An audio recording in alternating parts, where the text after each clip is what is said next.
Hey everyone, this amazing ESO Network show is brought to you by our fine sponsor, Amazon.com.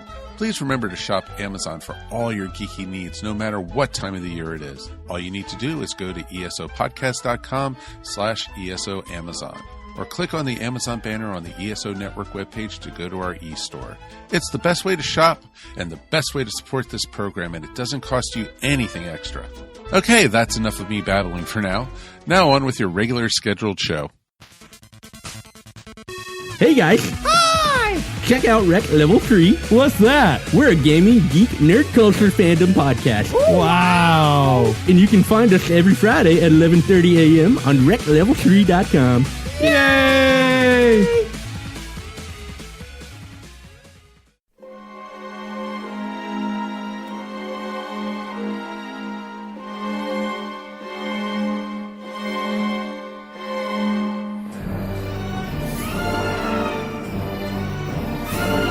Hello, and welcome again to the Monster Sci-Fi Show podcast. I'm your host, The Monster, giving you a very late sci-fi news for last week. So, my apologies, but nonetheless, let me get into my big three topics, which is going to be Tom Hardy is now going to be playing the character of Venom. We also have a quick celebration note about Star Wars 40th anniversary, the official one, and sadly, the passing of Roger Moore. So I will talk about him at the end. So again, this is not going to be a very long podcast because I have to then record my review of Alien Covenant. And I'll talk about that in the next podcast. Alright, so news came out last week that Tom Hardy is going to be playing Venom. So when I heard the news, I'm like, yeah, that sounds about right. I mean, I liked him in Bane in the last Batman movie. He was great in Mad Max Fury Road.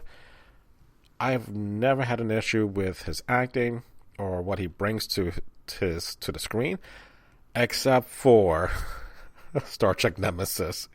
So I don't blame him totally for that. It was just, again, bad direction, bad story. But nonetheless, we move on. So what's kind of cool about that is that this was just announced, again, last week. And the movie is expected to come out October 5th, 2018.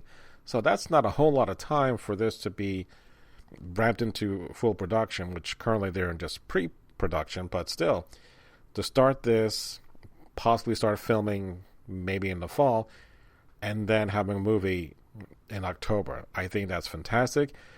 Sony does need to have something more to offer us other than Spider-Man movies. And yes, it is a variation of Spider-Man. But Venom really is more like, and I'm taking the way they will be focusing this character is that while he was a villain in Spider-Man 3, which, again, you can completely forget about, I can see Tom Hardy being kind of like the anti-hero that Venom will be eventually. I'm sure situations will plague Eddie Brock, who is the character who's going to be playing and will be as Venom. And the two of them will be in a symbiotic relationship in which they feed off each other, but I think Eddie will eventually win out to kind of make Venom less dangerous or less vengeful. So whatever that case may be, I think that is a good way to go with this, because honestly, we've had a lot of heroes. They're good, they're genuine, they're honest, but we've never had kind of like a flawed hero, kind of like Jessica Jones, which, again, because of what she had dealt with, she was really a reluctant hero to begin with, and she just gets pushed into a certain way, and she does eventually act. So this is going to be something what Sony should be doing, is give us someone who is less than perfect and make us care for the character of Eddie Brock, who is dealing with whatever that situation is. And now that he has this additional power that Venom will provide, how will he react? How will he manage that? And it's easy that you always want to do the good things. But if you're a broken person and or things have not gone your way, I can see things going completely different in a much more spectacular, disastrous way. So that's kind of cool. Now, the other thing, too, is that when I was doing some research, and I'm not going to go into the comics because I'm just so out of the comics to get the various people that played Venom. The last one is, I think is Flash Thompson, who is playing some kind of secret agent with Venom, which, again, I'm out of the loop. But Phineas and Ferb did a movie with Marvel Heroes, and I guess Venom was in it, and the voice was Danny Trejo. So I'm like, I gotta watch Phineas and Ferb now. But I've missed the Star Wars version of what they did, and that's something that I bought my wife for like Mother's Day last year or 2 years ago or whatever, and I still haven't seen it. So, which leads me into this. So, May 25th, 1977, 40 years later, we are getting a Star Wars movie again. But honestly, it's like no matter how many times we watch Star Wars, we can never get enough of it. And sometimes there's always going to be the complaints about the unaltered version, the enhanced version, and the re-edited versions that George Lucas has done over the years. So, to me, when I think about Star Wars, I think about, in my childhood, there was no Star Wars. There was only Star Trek. And to Star Trek's success, even though it lasted only 3 years, that really kind of spawned Star Wars. And in some retrospects, when that movie became big, a couple of years later, producers said, hey, we need to get a Star Trek movie. And then we got Star Trek the Motion Picture. So, kind of hand in hand that Star Trek and Star Wars are not so much two different camps, although there are plenty of people out there who will say definitively that one is better than the other. I just think, like tying in with Eddie Brock and Venom, it's a symbiotic relationship. You really can't have one without the other. So, as much success that Star Wars has owes it to Star Trek, and Star Trek owes its success to Star Wars. I really can't complain. I love both franchises. I love both universes. One of the cool things about Star Wars, there's no time travel. There is no time travel whatsoever. And that's, I think, a much cleaner way of telling a story. It's like, well, you're locked in to this timeline, and either you go back in time and tell us that story, or you go forward or in the middle, whatever. There is no fixing the past. History is history. So whatever you do, it's done. But again, it happened a long time ago, so who cares? But honestly, one of my favorite memories is, again, seeing this for the first time. It was the Lowe's Orpheum movie theater that I saw this in New York. It was like 86th and 3rd Avenue. And that movie blew me away when I got to see this. And of course, this is back in the day when the movie was over, there was a guy selling programs. So I still have my original program. It's like a souvenir magazine of the movie, and I kept it in really good conditions, wrapped in plastic, not the Twin Peaks reference, but wrapped in plastic, and I kept it underneath books, so it never saw sunlight. I mean, it is in pristine condition. Kind of like, I could put it on eBay, that kind of thing, but I don't want to because it's mine. So But I remember I could never get enough of Star Wars. So, like, when Close Encounters came out, my stepfather was trying to say, let's go watch a different movie. And it's like, no, I really want to see Star Wars. I don't want to see Close Encounters. I'm like, he let me see Star Wars again. And when Excalibur came out, he was trying to sell it to me like, this is like a medieval Star Wars. I'm like, Star Wars, huh? Okay. It wasn't anything like Star Wars, but nonetheless, it was that entrenched that you had to sell it to me in a certain way that it's a la Star Wars, whatever that is.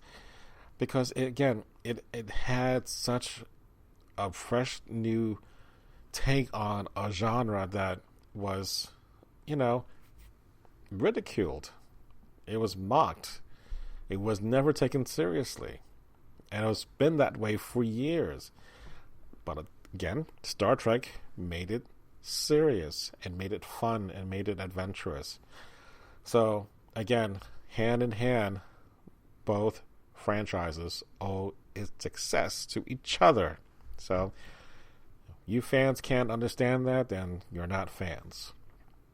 So, now, the other thing, too, is that on that same day, that was known as Geek Pride Day, which it doesn't sound as fun as you would say, like, May the 4th be with you, which happens to be on the 4th of May, and the next day, Revenge of the 5th.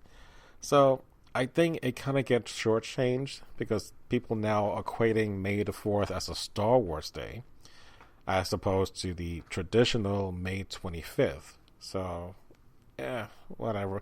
And then on top of that, the movies that have been coming out in December are now moving back to May. So, again, it has a special date that people always want to have. So, you really can't complain about making like a special day out of May 25th. You really can't. It's appropriate. So, and I was only 10. So it hit me in the right way, at the right age, at the right time. And it's still with me. And now it's with my kids. So that's, if anything, the positive side about this is sharing this long-lasting franchise, this legacy of fun and adventure that I can do this now with my family. So that's all I really care about. It's just having the fun.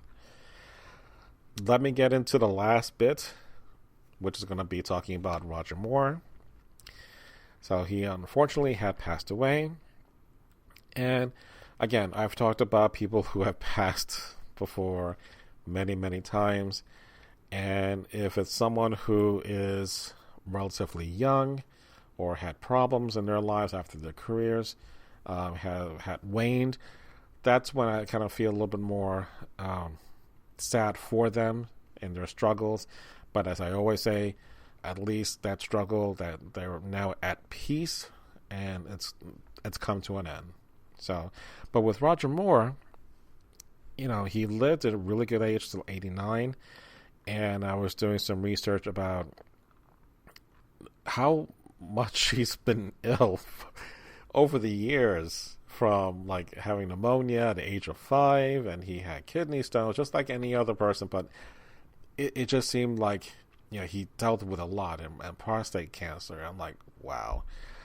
So it's a lot to deal with. But one of the other fun stuff is just finding out these stories about what happened behind the scenes. And one of the things that I saw, and I laughed about this, was that in the movie A View to a Kill, that's the one with Christopher Walken, and Grace Jones was the femme fatale, so to speak. And the two of them had to be in bed. So, of course, if you know James Bond, any female will do. So in many respects, I'm like James Bond, because any female will do. So, in one scene is that the scene in which he is going to have his time with her in bed, the two of them have been at odds because whenever they weren't on camera, they would go to their trailers, and I guess their trailers are right next to each other. But if you know Grace Jones, she can be quite boisterous. So she would be playing her music really loud, and Roger Moore really got pissed, and it's like, she's inconsiderate. And it got to the point, it's like he went to a trailer and yanked the radio off basically he unplugged the radio, and he was like, I can't take a nap. Like, during the middle of the shoot, he's upset because he can't take a nap. And I'm like, that's what I would say, because I'm old, but you youngins, your rap music. So it's one of those weird things that I don't see how James Bond could just be, I need to take a nap now. And then right after that incident, that's when they filmed that scene in which they had to get into bed with each other. So it really adds a whole new flair to that scene. So eventually I will be watching a lot of the James Bond movies. Now, because that was, to me, whenever you grow up, whoever your James Bond is that you see for the first time, that's your James Bond. So for me, for my wife, and a lot of other people, Roger Moore was our James Bond. My stepfather, Sean Connery, was his. So, and just like Star Trek, The Next Generation, my Star Trek was Star Trek Next Generation. Even though I loved the original series, Next Gen was my Star Trek. And my friend Tony, who he and I worked on a script a while ago as two fans for a DS9 idea, that was his Star Trek. So we had a love for Star Trek, but that was his. And even though Tony also liked Next Gen, that was also mine. But to me, again, equating with Roger Moore, it was more personal because I grew up with it right from the very beginning. So one of the things that I love about is the music. And I'm going to end the podcast on, to me, the quintessential Bond song for Roger Moore is the song that I'm going to be playing at the end. And I think it's perfect. So hopefully you'll agree with that too. But there's a second one that I'm kind of close to it. But it really, I think, defines who Roger Moore is as Bond. Now, of course, because he did several Bond movies, let's go down the order.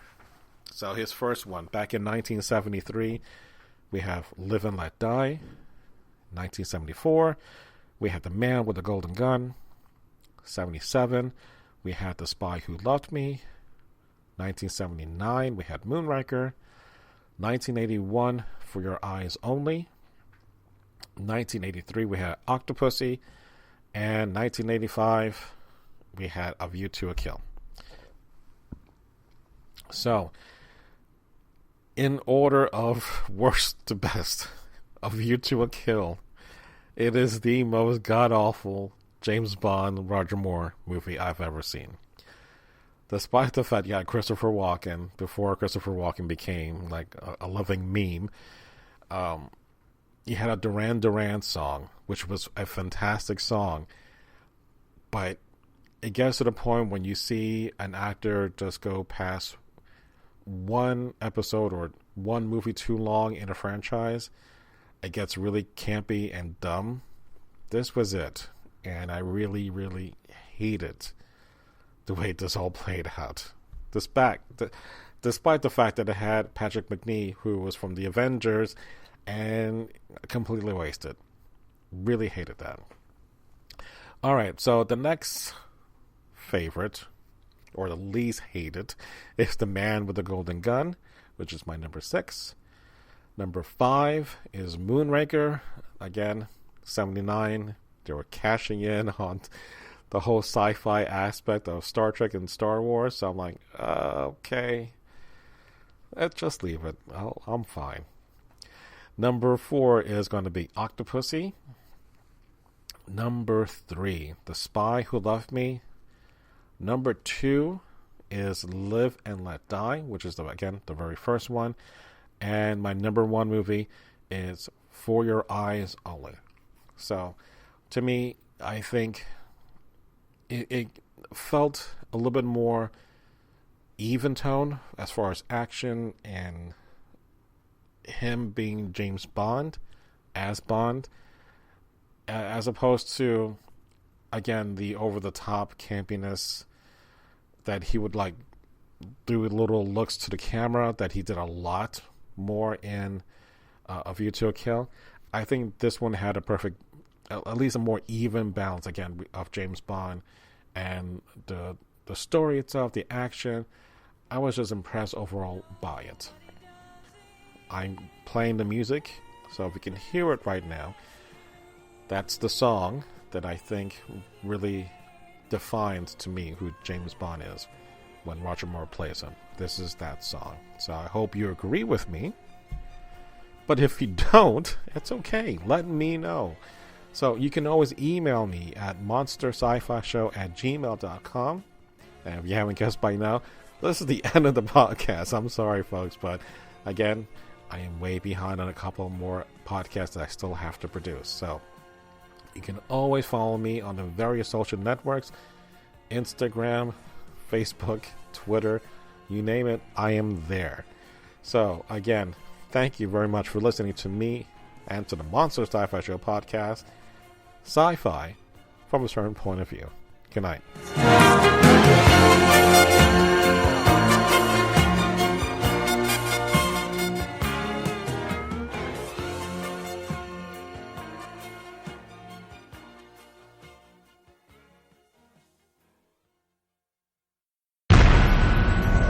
This has been a broadcast of the ESO Network, your station for all things geek, classic, current, and beyond. Be part of the crew at esonetwork.com.